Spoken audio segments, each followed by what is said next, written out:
Salam Bapak Ibu dan Saudara yang terkasih dalam nama Tuhan Yesus. Beberapa waktu yang lalu ketika saya mendapatkan informasi tentang tema gereja kita pada bulan Juli ini yang berbicara tentang keluarga yang berpusat kepada Kristus, saya jadi teringat kepada percakapan dengan seorang teman. Nah, waktu itu teman saya ini sedang merencanakan untuk menikah, untuk membentuk keluarga. Di dalam percakapan kami ada argumentasi saya yang penting sekali dan saya sampaikan kurang lebih seperti ini. Menikah itu adalah anugerah. Anugerah karena Tuhan memberikan kepercayaan, memberikan tanggung jawab kepada kita untuk menjaga, memelihara, merawat, mencintai satu kehidupan. Itu adalah tanggung jawab yang besar. Karena yang memberikannya adalah Tuhan, dan yang kita jaga, yang kita rawat, yang kita cintai bukan benda, tetapi satu pribadi yang diciptakan di dalam gambar dan rupa Allah. Lalu saya tambahkan, saya mengatakan seperti ini.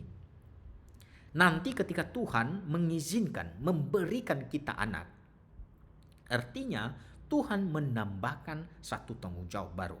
Tuhan memberikan kehidupan untuk kita jaga, untuk kita rawat, untuk kita cintai. Nah, kebetulan pada waktu itu posisinya saya sudah punya 2 anak. Maka saya kasih contoh. Berarti saya punya 3 kehidupan yang harus dijaga, dirawat, dicintai. Dan itu bukan tanggung jawab yang kecil.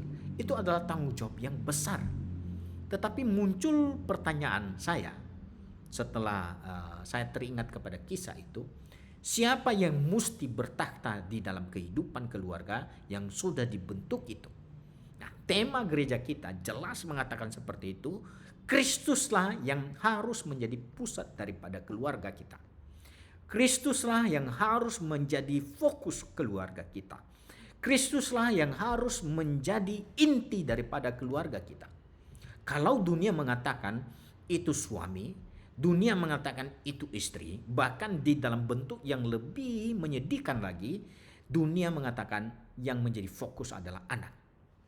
Nah, tentu orang Kristen punya jawaban yang berbeda dengan apa yang dipahami oleh dunia ini. Dan apa artinya keluarga yang berpusat kepada Kristus? Saya jadi teringat dengan satu kutipan, satu ungkapan yang disampaikan oleh seorang teolog namanya John Stott di dalam bukunya Berpusat pada Kristus. Dia mengatakan seperti ini. Banyak kata depan dipakai untuk menggambarkan betapa kayanya hubungan orang Kristen dengan Kristus. Jadi dia mengatakan di dalam Alkitab, terutama di dalam Perjanjian Baru, kata depan yang muncul lalu berkaitan dengan Kristus itu sedang menggambarkan hubungan orang Kristen dengan Kristus. Nah, biasanya Bapak Ibu ketika belajar bahasa atau ketika kita membaca satu teks, kata depan itu banyak diabaikan.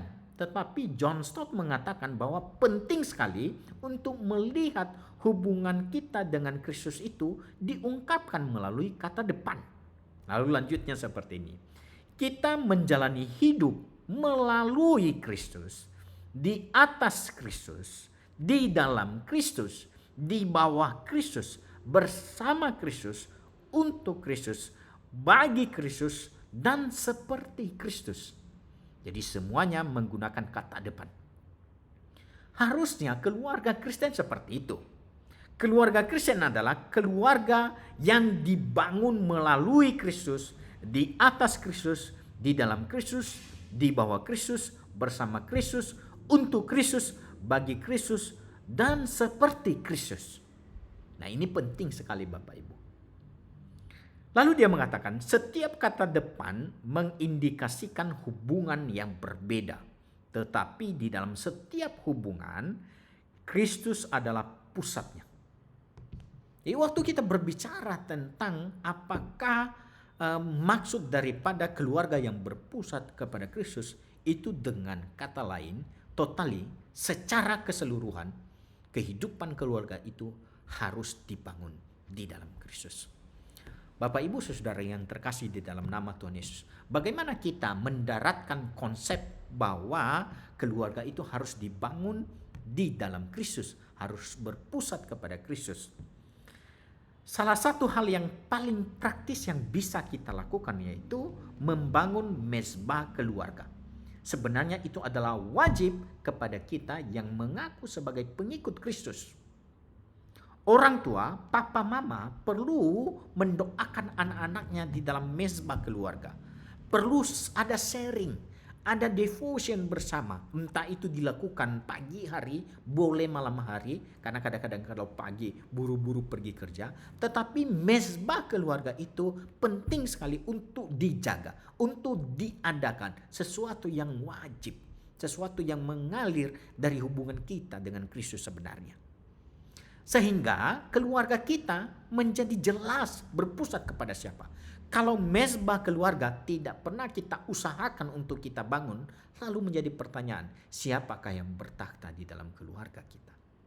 Mari Bapak Ibu terus menerus membangun mezbah keluarga kita di dalam Kristus sebagai pusat daripada kehidupan keluarga kita. Tuhan memberkati.